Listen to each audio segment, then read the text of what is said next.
people notice this, but Devin Haney is now the #1 ranked contender in WBC at 147. You said WBC? WBC. #1 at 47? Yeah, #1 at 47. Oh, so that's Mario Barrios. Yeah. Makes sense. All right, so he's supposed to, fight Jose Ramirez and then it's Ryan Garcia, but you never know Ryan Garcia. Yeah. All right. I know I don't like to talk about this fight, but because I love both of these kids, right? But now by putting him at #1 at 47, if he goes in there with Barrios and he is successful, Jaron Ennis is on the hunt for the Infinity Stones. And him and Devin, now that Dev's at 47, is realistic. Do you think we get that? I don't think we get that fight. I don't think we get it because people have found ways to maneuver around these weight classes and these fights. All right, gang. You know what I mean? So I feel like Dev could make that happen, beat Barrios, get the title, but they're gonna figure some shit out. If they did, if Devin Haney beat Barrios, get the WBC, and fight Boots Ennis, I ain't gonna lie, Devin Haney is Hall of Fame. You know why? Because that's a crazy list of fighters. It is. It's a crazy list of fighters under 30 years old. You know what I'm saying? Now, and especially in today's time, if he was to fight Boots at 147, that would be crazy. I ain't gonna lie, it would be crazy. That's what I'm saying. And I definitely would have to be there. I would have to. That fight would be crazy, bro. Yo, there's times where I love both guys and y'all want to see that fight. That's a fight I don't want to see. Because I feel, but it's boxing. I know, but I feel like the situation and the circumstances, just when looking at this fight in its totality, favors one guy. Yeah, but we don't know what Devin Haney looked like at 47. No, we don't. Yeah, I mean, we don't know what he looked like. He said he back. He said he on his shit. I don't know. At Dev at 47, I would like to see all them dudes. There's one thing of being a big 35. And then there's one thing to be a big 47. And then when a lot of the things that you do well, that person at 47 who is naturally big for that class does them things, and it got more zip to it. But I would love to see Dev at 47 against. I would love to see him against Brian Norman Jr.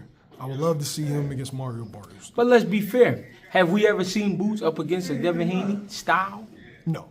That's why it's a great fight. Right there. That's something to see. I want to see when a motherfucker on their toes shooting a fast jab back at Boots. Let's see what that look like. I want to see that. That's great for boxing. That might be a smart move on their behalf, man. The kid is healthy. He ain't got to kill himself too much to make 40 and 35 and come up to 40. I think this is where he tops off at. I think this is where he's going to be at his most comfortable. Yeah, he might be there for a while, too. But the dudes that's coming up, that 40 to 35 coming up to 47. But I honestly think guys is making their move to 47 because they know Boots get ready to move. That he got 1 foot out. They know that. They know it because they can feel it.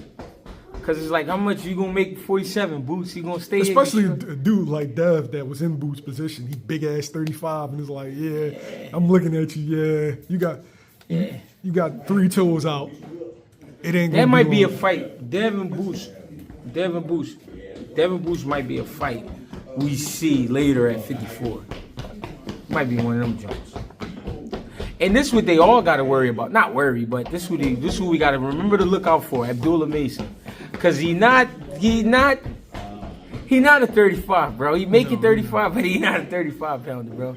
That's a big kid. That fucking kid is a monster that lives under the stairs, yo. Yeah, so he only come out when Brad Goodman tell him to punch on somebody. Yeah.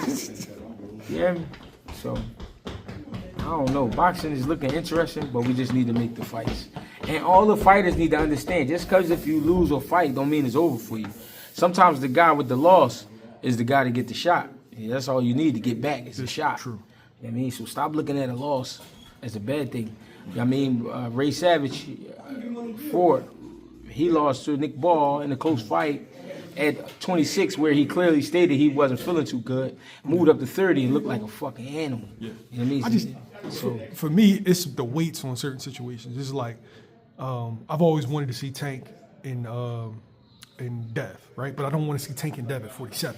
I feel like it's unfair to Tank. Like you're asking a lot of them. Like I want to see Tank and Dev at 35. Yeah. We never got that. Yeah. I feel like 40 is starting to push it. Yeah. I mean, it's boxing though. We saw Roberto Duran fight Tommy Hearns at 68, light heavyweight, something like that. Good point. So I mean, it's boxing. You saw what happened when that shit was at, what was that, 60 or 54? It was like 60, 68, something like that. No, I'm talking about the first jump. Oh yeah, when he got starched out. Yeah. But he fought Iran Barkley and beat him at like 54 or 60. So, you know.